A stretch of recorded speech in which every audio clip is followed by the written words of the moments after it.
നമ്മളെല്ലാവരും ജീവിതത്തിൽ ഒരിക്കലെങ്കിലും നമ്മൾ പറഞ്ഞിട്ടുണ്ടാവും, നമ്മുടെ ജീവിതത്തിൽ എന്തെങ്കിലുമൊക്കെ പ്രതിസന്ധി ഘട്ടങ്ങൾ വരുമ്പോൾ നമ്മൾ അതിനെ നമ്മളെ പഴിച്ചിട്ടുണ്ടാവും. അല്ലെങ്കിൽ നമ്മൾ തമ്പുരാനെ എന്തുകൊണ്ടാണ് എന്നോട് ഇങ്ങനെ കാണിക്കുന്നത്, ഞാൻ എന്ത് തെറ്റ് ചെയ്തിട്ടാണ് എന്നെ ഇങ്ങനെ പരീക്ഷിക്കുന്നത് എന്നൊക്കെ പറഞ്ഞിട്ടുണ്ടാവും. നമ്മളൊന്ന് ആലോചിച്ച് നോക്കുക, വീടിന്റെ പരിസരത്ത് എവിടെയെങ്കിലും നമ്മളൊരു വിത്ത് കൊണ്ട് കുഴിച്ചിട്ടു. ആ വിത്ത് അതിന് ജീവൻ ഉള്ളതുകൊണ്ടാണ് അത് വളർന്നു വരുന്നത്, അല്ലെ? നമ്മൾ അതിന് വളം കൊടുക്കും, വെള്ളം ഒഴിക്കും, സൂര്യപ്രകാശം ലഭിക്കും.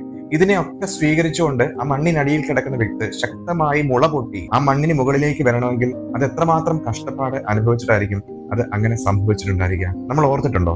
അപ്പോ ആ മണ്ണിനടിയിൽ കിടക്കുന്ന വിത്ത് അനുഭവിച്ച വേദന, അനുഭവിച്ച പ്രതിസന്ധികൾ, ഇതൊക്കെ അതിന്റെ മുന്നോട്ടുള്ള ജീവിതത്തിന് ശക്തമായിട്ടുള്ള പിന്തുണ നൽകുന്നുണ്ട്. ശക്തമായ വേരുകൾ മണ്ണിലൂന്നി ആഴ്ന്നിറങ്ങിയാണ് അത് മുകളിലേക്ക് വരുന്നത്. ഒരു പടവൃക്ഷമായി ആ വിത്ത് മാറുന്നത് പോലെ നമ്മുടെ ജീവിതത്തിൽ വന്ന പ്രതിസന്ധികളെ ശക്തമായി മനസ്സിലാക്കുവാനും ആ പ്രതിസന്ധി വന്നത് നമ്മളെ കൂടുതൽ ശക്തമാക്കാനും ജീവിതത്തിൽ വരാൻ പോകുന്ന ശക്തമായ ബ്ലെസ്സിങ്സിനെ സ്വീകരിക്കാനുമായിട്ടുള്ള ഒരു ചേഞ്ച് ആണ് എന്ന് മനസ്സിലാക്കി ശക്തമായി ജീവിതത്തിൽ മുന്നോട്ട് പോകുവാൻ നമ്മൾക്ക് എല്ലാവർക്കും സാധിക്കട്ടെ. തമ്പുരാന് നന്ദി പറഞ്ഞുകൊണ്ട്, യൂണിവേഴ്സിന് നന്ദി പറഞ്ഞുകൊണ്ട് എപ്പോഴും ജീവിക്കുക. ഉള്ളതിന് നന്ദി പറയുന്നതിന്റെ ജീവിതത്തിൽ ഇനിയും അനുഗ്രഹങ്ങൾ ഉണ്ടാവും. പ്രതിസന്ധികളെ അവസരങ്ങളാക്കി മാറ്റുക, അതിനുള്ള സൊല്യൂഷൻസ് കണ്ടെത്തുക.